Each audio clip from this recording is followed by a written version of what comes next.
ભાવનગરમાં bank loan નહીં આપતા ફાંસો ખાઈને જીવન ટૂંકાવ્યું છે। પ્રાપ્ત થતી વિગતો અનુસાર ભાવનગર વાઘાવાડી રોડ પર આવેલ યુનિકોર્ન બેંકના એજન્ટ દ્વારા લોન કરાવી આપતા 3 બેંકના એજન્ટો મળી 40 લાખ રૂપિયા ખાઈ ગયા। ભાવનગર શહેરના બોડીગેટ વિસ્તારમાં રહેતા પ્રવીણભાઈ દેવજીભાઈ સાગઠિયાને મોટી લોનની લાલચ આપી 40 લાખ રૂપિયા એજન્ટે પડાવ્યા। છેલ્લા 1 વર્ષથી 1.50 કરોડની લોનની લાલચ આપી હતી। જ્યારે એજન્ટોને પૈસા આપવા વ્યાજે લીધા હતા ત્યારે લોન પાસ નહીં થતા ઘરે આવી ગળે ફાંસો ખાઈ આપઘાતને વહોરી લઈ જીવન ટૂંકાવી લીધું હતું। પરિવારજનો ઉપર આપ તૂટી પડ્યું હતું। Story report by Anil Gohil, Bhavnagar, સાથે કેમેરામેન મનાલ રાજ્યગુરુ।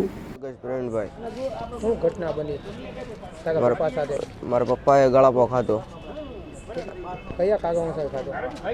એમને કાંક 1 કરોડ 50 લાખની લોન મેકી હતી। તે લોનના 8 મહિના થયા, પણ લોન રમાડતા હતા, છેતરપિંડી જ કરતા હતા। એને બહુ ફાવતું નથી બોલવામાં। બસ તમારા દીકરા સાથે શું ઘટના બની? એને લોન મેકી હતી, કેટલા રૂપિયાની લોન? 1.5 કરોડની લોન મેકી હતી બરોબર। અને 40 થી 40 લાખ ઉપર એને એ લઈ ગયો ઈ સાહેબ। હા, પછી ઘરે આવ્યો, મેં બોલાય કોણ લઈ ગયો? એ બોલાવ મેહુલભાઈ રાજુ। બેંકનો સાહેબ? હા, આ બેંકનો। બેંકનો સાહેબ 40 લાખ હા, રૂપિયા લઈ બેંકનો સાહેબ। એ બેંકનું નામ શું? યુનિકોર્ન બેંક છે, આપણે વાઘાવાડી રોડ ઉપર। ગયો। બરોબર। હા। આ સુસાઇડ કરવાનું કારણ શું? એટલે એના પૈસાનું કે હું તમને 8 લાખ મહિનાથી એને કહે છે, 8 મહિનાથી કે આજ આવો, કાલે આવો, આજ આવો, કે સાહેબ બદલાઈ ગયો। પછી મેં ઘરે બોલાવ્યા ને તે કે માજી થઈ જશે, કાંઈ ચિંતા ન કરો। એના 2-3 મહિના વી ગયા, તો આજ ને કાલે, આજ દેવી કાલ દેવી, એમના બધા નકરા વાયદા જ કર્યા કરે છે।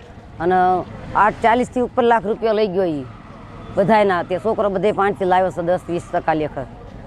એ બધા તો બધાને દેવાના તો હોય જ તે। ને જે ટોર્ચર કર્યું એનું નામ શું છે? મેહુલભાઈ રાજુભાઈ। હમ। એના કારણેથી એને આપ્યા નહીં, નથી આ એને આપઘાત કરી।